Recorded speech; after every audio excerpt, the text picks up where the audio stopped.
Halo semuanya, kembali lagi bersama saya Madianto. Kali ini kita akan membahas tentang 5 cara menjalani hidup apa adanya. Menjalani hidup dengan terus berpatokan pada standar orang lain hanya akan membuat diri sendiri terbebani. Selain itu, kamu juga jadi kesulitan menemukan makna kehidupan yang sesungguhnya. Padahal hidup tanpa berpatokan dengan standar orang lain, sederhana dan apa adanya, tidak sulit untuk dilakukan. Itulah kenapa menjalani hidup dengan penuh kesederhanaan dan apa adanya merupakan jalan keluar yang sebetulnya dibutuhkan oleh semua orang.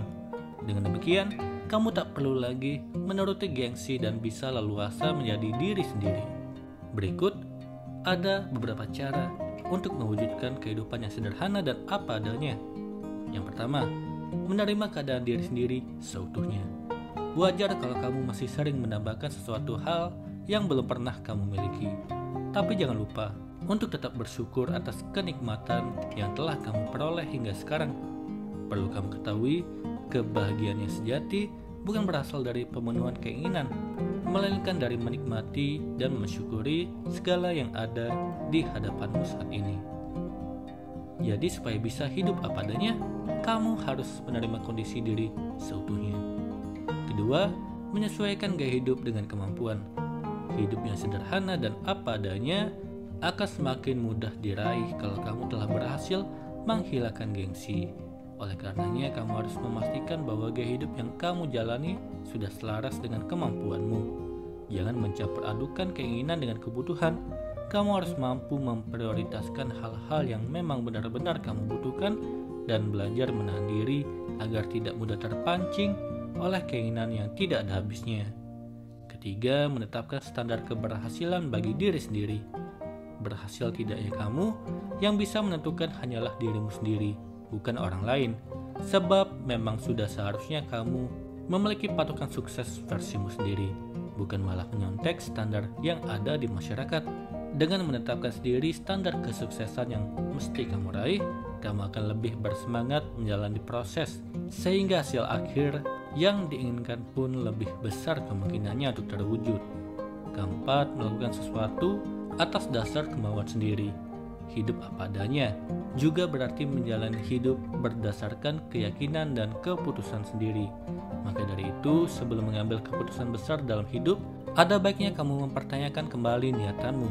Apakah yang hendak kamu lakukan murni karena kemauan sendiri atau ada dorongan dari orang lain? Kelima, tidak memastikan apa yang orang lain pikirkan soal kamu.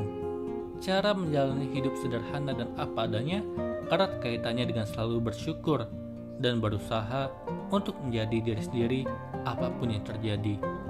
Nilai dirimu tidak ditentukan oleh anggapan orang lain di sekitarmu.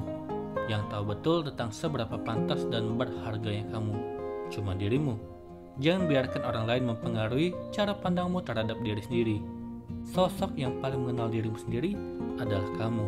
Jadi jangan terlalu mempedulikan komentar miring dari orang lain.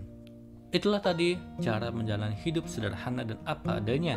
Menjalani hidup sederhana dan apa adanya memiliki segudang manfaat yang tak terduga. Ditambah, cara hidup ini sangat relevan kalau diperhatikan di zaman yang penuh tuntutan seperti sekarang ini. Kali ini kita akan membahas tentang menjalani hidup sesuai kemampuan finansial kita.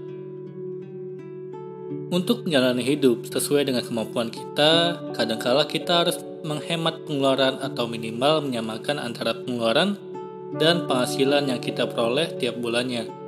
Bagi sebagian orang, hal tersebut tidaklah semudah mengucapkannya. Tagihan kartu kredit, pinjaman pribadi, cicilan rumah, belum lagi dana darurat yang harus Anda keluarkan tiap bulannya. Hal itulah yang kerap memicu besaran pengeluaran yang tidak seimbang dengan pendapatan.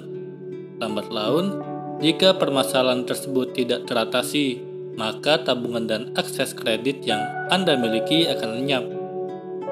Apa yang bisa dilakukan untuk mencegah bencana keuangan tersebut? Berikut ini adalah sejumlah perubahan penting yang harus Anda lakukan untuk memperbaiki manajemen keuangan Anda. Yang pertama, ketahui berapa banyak penghasilan yang Anda dapatkan. Jika Anda ingin menjalani hidup sesuai dengan kemampuan finansial Anda, maka ini saatnya untuk mengenal diri Anda sendiri. Berapa gaji Anda per bulan? dan berapa pendapatan bersihnya. Ini penting untuk mengetahui seberapa besar uang yang sebenarnya perlu disisihkan untuk membayar cicilan kredit. Kedua, buatlah daftar anggaran. Setelah Anda mengetahui berapa banyak pendapatan dan pengeluaran dalam satu bulan, maka Anda bisa fokus untuk memilih dan mengurangi pengeluaran agar sesuai dengan penghasilan Anda. Buat daftar anggaran kecil sebagai pagar pembatas untuk menjaga pengeluaran Anda tetap pada jalur yang benar. Saat membuat daftar bulanan tersebut, buatlah pilihan keuangan dalam kategori kebutuhan, keinginan, pembayaran tagihan, dan tabungan. Tidak masalah untuk mengubah anggaran belanja di tengah bulan, karena beberapa peristiwa tidak terduga akan membutuhkan sedikit improvisasi, dengan syarat asalkan perubahan yang dilakukan tidak terlalu kontras dengan daftar anggaran awal. Ketiga, tingkatkan penghasilan Anda. Jika penghasilan Anda minim dan Anda telah mencoba berbagai cara untuk berhemat, namun pengeluaran Anda tetap lebih besar dari penghasilan, maka sudah saatnya bagi Anda untuk mencari tambahan penghasilan di luar pekerjaan Anda saat ini. Atau lepaskan saja pekerjaan Anda yang berpenghasilan kecil tersebut untuk berpindah pada pekerjaan dengan penghasilan yang lebih besar. Namun perhatikan pula potongan pajak yang harus Anda bayarkan. Kuncinya adalah melakukan apa yang bisa Anda lakukan untuk menghasilkan uang yang cukup guna membayar segala keperluan hidup Anda, termasuk pula jaminan kesehatan Anda dan keluarga. Keempat, berhenti mengandalkan kartu kredit. Bagi Anda yang menggunakan kartu kredit, itu tidak akan pernah sejalan dengan prinsip hidup sesuai kemampuan. Saat membuat daftar anggaran, maka letakkan pembayaran cicilan kartu kredit pada prioritas pertama. Kartu kredit tidak bisa diandalkan karena pihak perusahaan kartu kredit dapat menurunkan batas kredit atau menutup kartu kredit Anda secara tiba-tiba tanpa pemberitahuan sebelumnya. Kelima, jangan terpancing gaya hidup orang lain. Tolaklah dorongan untuk memilih barang-barang atau properti yang dimiliki orang di sekitar Anda, atau bahkan publik figur yang Anda kenal di layar televisi.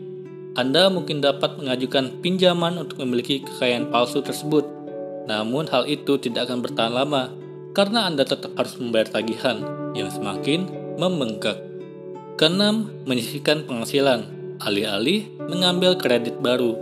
Banyak orang yang merasa lebih baik untuk mengambil kredit baru guna membeli beberapa properti seperti televisi atau smartphone, namun tidakkah pernah terpikir untuk menabung secara perlahan demi membeli barang impian daripada mengambil kredit baru? Cara sederhana namun efektif untuk menyisihkan penghasilan adalah dengan mengalihkan uang secepatnya begitu Anda menerima gaji, agar Anda tidak tergoda untuk menggunakannya lebih dulu. Anda memang harus sedikit kejam pada diri sendiri. Jika tidak mampu menyisihkan uang untuk menabung, maka itu tandanya Anda tidak mampu membeli barang tersebut. Ketujuh, siapkan dana darurat. Mempunyai tabungan yang Anda buat secara khusus untuk dana darurat akan mencegah Anda untuk beralih ke pinjaman atau kartu kredit dengan bunga tinggi. Mulailah dengan menyisihkan sedikit dari pengeluaran Anda, sehingga tidak terasa dana itu akan terkumpul. Jika tidak ada keadaan darurat yang membutuhkan dana tersebut, maka Anda dapat menggunakannya untuk melunasi tagihan utang yang lain. Kedelapan, membeli properti sesuai dengan kebutuhan. Rumah atau tempat tinggal memang kebutuhan pokok bagi setiap orang. Namun untuk memenuhi kebutuhan itu tidak harus membuat hidup kita sengsara oleh cicilannya yang terlalu tinggi. Pilihlah lokasi rumah dan ukuran yang sesuai dengan kebutuhan Anda. Suatu saat, jika dana memungkinkan, Anda bisa memperluas atau membangun rumah yang lebih besar untuk dihuni bersama dengan keluarga. Demikian pula dengan kendaraan atau mobil. Memiliki mobil keluaran terbaru tidak akan meningkatkan nilainya jika semua itu didapatkan dari kredit yang membuat kepala Anda pusing setiap bulannya. Lebih baik membeli mobil bekas yang masih memiliki garansi daripada gengsi dan membayar lebih mahal.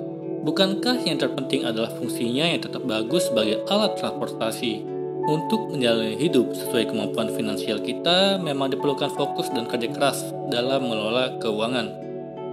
Ikat pinggang Anda kuat-kuat, karena semua ini memanglah tidak mudah. Namun, bebas dari jeratan utang akan membuat hidup jauh lebih nyaman. Semoga ini bermanfaat. Sekian dan terima kasih.